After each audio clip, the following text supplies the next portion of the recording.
Hello दोस्तों, नमस्कार। स्वागत है आपका एक बार फिर से मेरे इस नए डिबेट वीडियो में। शरद प्रधान सीनियर जर्नलिस्ट हैं और वे बहुत सारे डिबेट शो में पार्टिसिपेट करते हैं। उनकी सबसे बड़ी विशेषता ये है कि वे अपने विचारों को खुल करके रखते हैं, यानी कि उनके विचारों में किसी भी प्रकार का दबाव नहीं दिखाई देता है।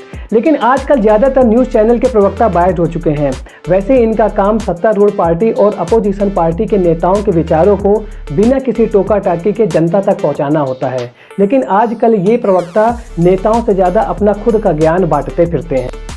आज के डिबेट वीडियो में हम देखेंगे कि जब एंकर ऐश्वर्या कपूर लगातार सीनियर जर्नलिस्ट शरद प्रधान को टोक रहे थे, इसकी वजह से शरद प्रधान को गुस्सा आ गया और उन्होंने ऐश्वर्या कपूर की तगड़े से क्लास लगा दी। और ऐश्वर्या कपूर के पास केवल सॉरी कहने के अलावा और कोई आंसर नहीं था। तो आइए इस डिबेट वीडियो का मजा लेते हैं बिना किसी देरी के। चलिए वीडियो को स्टार्ट करते हैं। शरद जी, योर पॉइंट ऑफ व्यू दादा।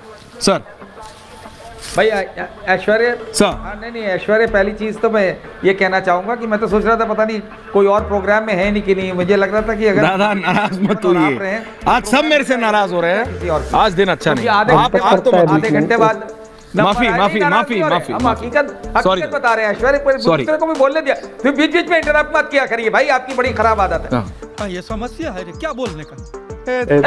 और मुझे समझ में आता है कि आप बीजेपी वाले को इंटरप्ट नहीं करते क्योंकि वो आपकी ड्यूटी बन जाती है। अच्छा। और बीजेपी वाला गलत सुने गलत बोले कोई बात नहीं, उसका ड्यूटी है बेचारे की, उसका मजबूरी है, उसको तनख्वाह इसी बात की मिलती है, नौकरी चली जाएगी। किसको? लेकिन आप इस तरह से करें तो मुझे समझ में नहीं आता कि शहजाद की नौकरी बीजेपी वाला शरद जी, ऐश्वर्या कपूर शरद जी, क्योंकि इस तरह के बड़ी हंसी आती है मुझे। अच्छा। बड़ा अफसोस भी होता है कि लेना पड़ेगा। मतलब मजबूरी क्या ऐसी मजबूरी है कि यार बिल्कुल इस तरह। शरद जी, टॉपिक पे आ जाएं। हर सवाल वो पूछते जो बीजेपी वाले को पूछना चाहिए, पत्रकारों वाला सवाल पूछा करिए भाई। और आप जो है जो ये बात कर रहे हैं उनको गलत सुनाई पड़ता है, समझ में आता है, लेकिन आपको भी गलत सुनाई पड़ता है। क्या दादा प्लीज क्लियर सुनाई पड़ता है। जो प्रधानमंत्री मोदी बोल रहे हैं वो झूठ बोले तो वो भी सच है, कांग्रेस वाला या विपक्ष वाला कुछ और बोले तो वो झूठ है। तो ये भैया थोड़ा प्लीज अपनी पत्रकारिता के कुछ स्टैंडर्ड तो बनाए रखिए। अफसोस होता है मुझे बिकॉज आप पत्रकार हैं और हम भी पत्रकार हैं। कोई शक? ये जो है ऐसा ये जो आप बातें कर रहे हैं ये मैंने कहीं नहीं देखी। अब ये अलग से एक संविधान, ये जितने संविधान बदलने की लोग बात करते हैं वो लोग कह रहे हैं, जो कह रहे थे कि 400 पार हो जाएगी संविधान बदल देंगे, तो वो कह रहे हैं कि ये संविधान में ऐसा है और मैनिफेस्टो में ये है। अरे भैया पहले पढ़ लिया करो यार। आधी बात कह के हाफ ट्रूथ बड़ी इंटरेस्टिंग चीज है और बीजेपी इसको इसमें महारत हासिल है। तेरे जैसी अनपढ़ नहीं है, पढ़ी लिखी है वो। हाफ ट्रूथ को करके और बात को ट्विस्ट कर दो ऐसा, और लेकिन वो आदमी कहे कम्युनल दूसरे को तो बड़ी हंसी आती है।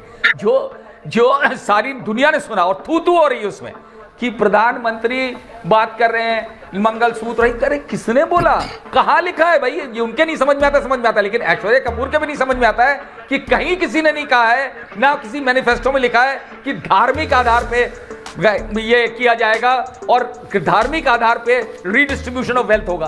This is bullshit. ये तो शर्म आनी चाहिए। What you are calling? जी शुक्रिया। What you are calling? Prime minister divide जिसको आप बेकार की बात कर रहे हैं। प्राइम मिनिस्टर कंट्री को पाकिस्तान बनाना चाहते हैं, समझ में आता है। प्राइम मिनिस्टर कंट्री को तालिबान बनाना चाहते हैं, समझ में आता है। लेकिन एक चैनल का जिसका नाम है रिपब्लिक, नहीं या तो उसका नाम रख दे रिपब्लिक बीजेपी। तो क्यों रख दूंगा? क्योंकि आपको राहुल गांधी, शरद जी आप नहीं, मैंने आपको पूरा मौका दिया, अब आप सुनिए। राहुल गांधी की स्पीच आप नहीं सुनेंगे।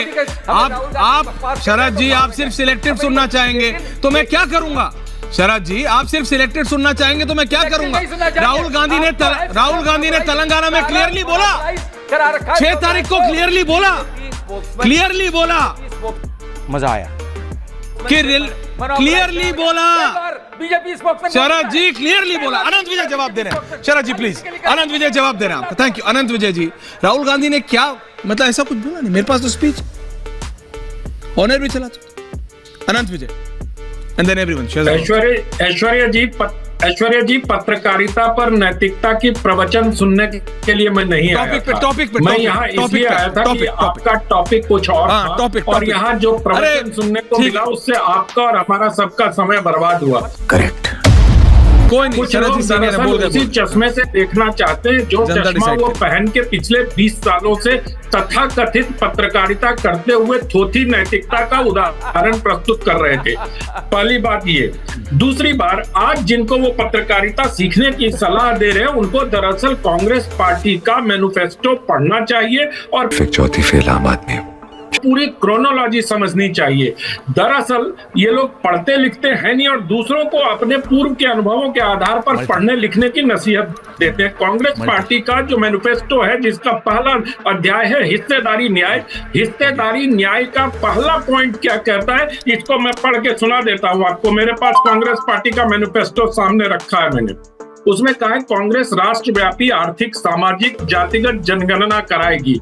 ये 7 तारीख को जारी होता है, ठीक है। उसके बाद 8 तारीख को राहुल गांधी क्या करते हैं, पूरे देश का एक्सरे करा देंगे। हम इंस्टीट्यूशनल और कास्ट दोनों जनगणना कराएंगे। तो वेल्थ की बात भी करते हैं। वो सुनेंगे नहीं ना, वो शरद जी सुनेंगे। डिस्ट्रीब्यूशन ऑफ वेल्थ कहते हैं। और मुझे बोलने दीजिए, अभी मैंने बहुत लंबा प्रवचन अच्छा, सुना। बोलिए, बोलिए, मुझे आप इंटरप्ट न करें बीच में, सब डांटिए। क्योंकि जब पत्रकारिता पर बगैर पढ़े लिखे उस पर सवाल किए जाते हैं तो बहुत बुरा लगता है। हम तुमसे सहमत हैं। और ऐसे लोग पत्रकारिता पर सवाल करते हैं जिन्होंने लंबे समय तक तथाकथित पत्रकारिता की है। दूसरी बात मैं ये कहता हूँ कि राहुल गांधी ने जब ये कहा था तो राहुल गांधी की बात को कांग्रेस पार्टी के मैनिफेस्टो से मिलाकर देखने की आवश्यकता है, जो हम देख रहे हैं पिछले 2 दिन से कि एक व्यक्ति कह रहा है redistribution of wealth. Redistribution of wealth का क्या मतलब होता है, इसको भी समझने और पढ़ने की आवश्यकता है। कल इस पर हम लोग विस्तार से चर्चा कर चुके हैं। बिल्कुल। और मैं सिर्फ इतना कहना चाहता हूं कि राहुल गांधी के उस वक्तव्य के बाद जातिगत जनगणना और फाइनेंशियल जो उन्होंने कहा है करेंगे, उसके बाद इस तरह की बातें करना तो इसमें स्पष्ट है।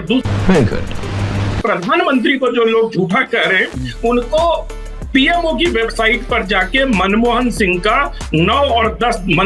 के 9 दिसंबर 2006 का बयान पढ़ना चाहिए अक्षरशः, और 10 दिसंबर को उनकी अनंत विजय जी, मैं सिर्फ इतना कह रहा हूँ, जिनको जो बोलना है बोलने दीजिए। कांग्रेस तो नरेंद्र मोदी को बोल ही रही है ना, विपक्ष तो बोल ही रहा है, डिसाइड जनता करती है, जनता डिसाइड करती है ना भाई। शरद प्रधान जी जो बोल रहे हैं वो ठीक है, या अनंत विजय जो बोल रहे हैं वो ठीक है, जनता पे छोड़ दीजिए। दोस्तों, आपने इस पूरे डिबेट वीडियो में देखा कि सत्ता पक्ष और विपक्ष दोनों दलों के प्रवक्ता अपने अपने बयान दे रहे थे, लेकिन इसके बीच में न्यूज़ चैनल के एंकर अपना ज्ञान जो बांटते हैं उसकी वजह से सबसे ज़्यादा डिस्टर्बेंस क्रिएट होता है। वैसे आपको आज का वीडियो कैसा लगा कमेंट सेक्शन में ज़रूर बताएं, और वीडियो पसंद आए तो लाइक और सब्सक्राइब करना ना भूलें। मिलते हैं नेक्स्ट वीडियो में, तब तक के लिए थैंक्स फॉर वॉचिंग।